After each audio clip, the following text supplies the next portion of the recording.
Let's talk about something that was trending today, hydroxychloroquine. It's an anti-malarial drug. India makes a lot of it. And suddenly the whole world wants it, including US President Donald Trump. Only he doesn't know how to ask properly. So he issues threats. Our cover story tonight is about a president who is disconnected with reality. A president who is failing miserably. A president who was in denial about this pandemic. Things became so bad that a Russian military plane landed in America with medical supplies made by a company that the US had sanctioned. Donald Trump is in no position to dictate terms, not at home, not abroad, certainly not to India. And yet he threatens retaliation if his quote-unquote request is not honored. So tonight, we will tell you why Donald Trump may be single-handedly responsible for America's crisis and how lack of leadership is making a superpower bite the dust. Our story tonight begins with a press conference. A journalist rose to ask the president a question. He wanted to know about India's ban on medicine exports. India had banned the export of medicine, specifically of hydroxychloroquine, a potential, I want to underline that, a potential cure for coronavirus. The journalist wanted to know how President Trump would deal with this ban. Trump replied with a threat. India does very well with the United States. For many years, they've been taking advantage of the United States on trade. So I would be surprised if that were his decision. He'd have to tell me that. I spoke to him Sunday morning, called him, and I said, we'd appreciate your allowing our supply to come out. If he doesn't allow it to come out, that would be okay. But, of course, there may be retaliation. Why wouldn't there be?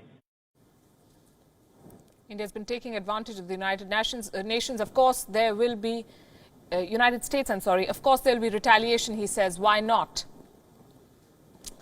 A retaliation, that is what the US president is threatening. First, a botched up response, and now such bluster. America has more than 370,000 cases of the coronavirus, the highest in the world. They're failing miserably at controlling the Wuhan virus, and now Donald Trump is looking for a fall guy. The president is blaming everybody but himself.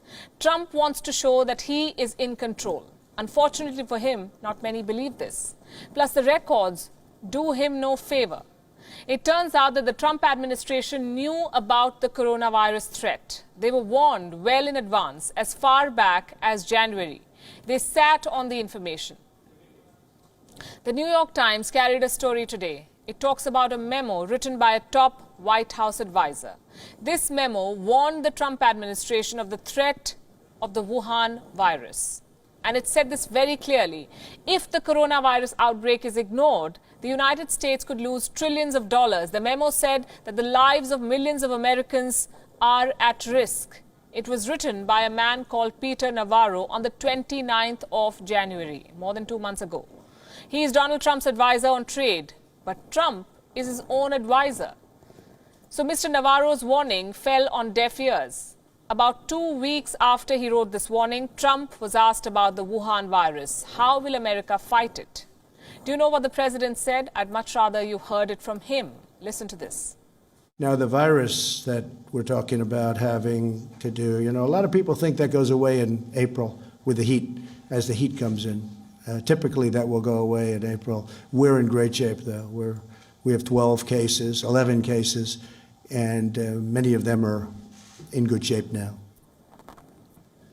It will go away in April, he said. Well, we are in April now, and so is the Wuhan virus. And thousands of people are sick and dying. On this show, we've been exposing China's criminal negligence. Tonight, we must add that Donald Trump acted too late. This too is negligence. And it's criminal. Americans should hold their president accountable. The warnings were there. The damage should have been contained, but Mr. Trump chose to believe a myth. Now his country is suffering. This crisis has exposed the US leadership or the lack of it. Donald Trump downplayed the threat. His government did not prepare for the outbreak. Now they're running short of supplies. There is a dangerous shortage of masks in America. In some areas, volunteers are now pitching in. They're making masks at home for the medical workers on the front lines. Critical medication is in short supply, and this includes antibiotics, antivirals, sedatives, the drugs that are used to treat coronavirus patients. Trump is facing a backlash, and what is he doing in response? He's bullying allies, demanding supplies, else there will be retaliation, he says. Getting ventilators from a sanctioned Russian company delivered by a Russian military plane to the United States of America. What the world is calling a threat to India is in fact this president's frustration. Donald Trump believes he can force any country to sell him critical supplies. Well, here are some facts that we must all know.